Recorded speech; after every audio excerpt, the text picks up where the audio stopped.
کہ ہم بلا وجہ تو نہیں کرتے، ہم بلا وجہ کرتے ہیں بھائی، سر پیٹتے ہیں، بلا وجہ سینہ زنی کرتے ہیں، زنجیر زنی کرتے ہیں، اور بلا وجہ کرتے ہیں، یا کوئی وجہ ہے، وجہ کا تو ذکر کرو نا. داڑھی اتنی رکھی اپنے آپ کو اہل سنت کہتے ہو، نبی صلی اللہ علیہ وسلم کی امتی کہتے ہو، شرم نہیں آتی تمہیں؟ سوال یہ کرتے ہو. ہاں تمہارے اگر کسی بیٹے کو کے سر ذبح کیا تم کیا کرو گے؟ تم اپنے تمہاری بیوی کے سامنے اگر تیرے چھوٹے بچے کا سر ذبح کیا جائے تم کیا کرو گے؟ بے غیرت ہو تم، خود کیا کرو گے مجھے بتاؤ. نبی صلی اللہ علیہ وسلم کے بچوں کے ساتھ، ان کے بیٹیوں کے ساتھ اس امت نے کیا کیا؟ پھر تم شیعوں پہ آ کے اعتراض کرتے ہو. شرم مارو، شرم کرو، ڈوب مرو. تم میں ایمان ہے، تم میں اسلام ہے، تم نبی صلی اللہ علیہ وسلم سے محبت کرتے ہو، ان کے اہل خانہ سے محبت کرتے ہو، انہی قاتلین کو تم اپنا خلیفہ سمجھتے ہو، ان کی عزت کرتے ہو، ان کو رضی اللہ کہتے ہو، اور پھر شیعوں پہ آپ تنقید کرتے ہو کہ تم روتے کیوں، تم آزاداری کیوں کرتے ہو. بہرحال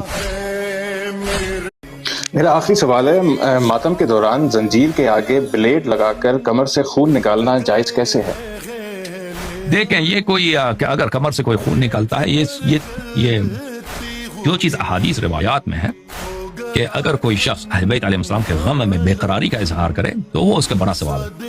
اب بے قراری کا جو ہے ایک خاص صورت نہیں ہے کہ انسان درد میں، غم میں، یعنی میں نے سنا کہ حضرت زینب سلام اللہ علیہ پہ اتنے مصائب نازل ہوئی ہیں، میں نے سنا کہ حضرت میرے نبی صلی اللہ علیہ وسلم کی بیٹیوں کو بے ردا جو ہے اسیر کیا ظالموں کافروں نے. تو اس غم میں اگر انسان روئے، غم میں انسان پیٹے، چہرہ مارے نا، تو اس کا بڑا ثواب ہے. اب اگر اس غم میں انسان کوئی زنجیر بھی پیٹ پہ مارتا ہے، ٹھیک ہے نا، یہ منسوس ہے.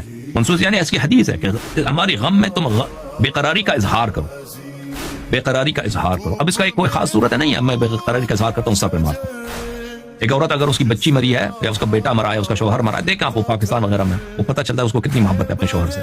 بیچارہ جیسا لگتا ہے کہ اس کی زندگی ختم ہو گئی، چیختی ہے، مارتی ہے اپنے آپ کو زمین پہ. ہاں، یا اگر کسی عورت کا جوان بیٹا مرا ہے تو کس طرح چیختی ہیں وہ. تو اسی طرح اگر ایک مسلمان اس کو پرواہ ہو اس بات کی کہ میرے نبی صلی اللہ علیہ وسلم کے اہل بیت سے کتنا ظلم ہوا ہے، ہم پہ تو واجب تھا کہ ہم ان سے محبت کریں. اب اس محبت میں وہ چیختا ہے، مارتا ہے اپنے آپ کو، تو یہ جس طرح سے بھی وہ اپنے آپ کو مارے، جس طرح سے بھی اپنے آپ کو وہ مثلا غم کا اظہار کرے، یہ مستحب ہے. مگر کہ یہ وہ چیز خود حرام ہے. مثلا کوئی کہہ دے کہ میں خودکشی کرتا ہوں، خودکشی حرام ہے، یہ نہیں کر سکتے. کوئی اپنے آپ کو پہاڑی سے گرا دے اس غم میں، یہ حرام ہے خودکشی. لیکن اس کے علاوہ مثلا اگر بہت دفعہ ہوتا ہے انسان غم میں اپنے سر کو دیوار سے مارتا ہے، سر سے خون نکلا، ٹھیک ہے نا. اب یہ کیوں ایسا کرتا ہے انسان؟ یہ ایک طبیعی رد الفعل، طبیعی ہے، فطری ہے.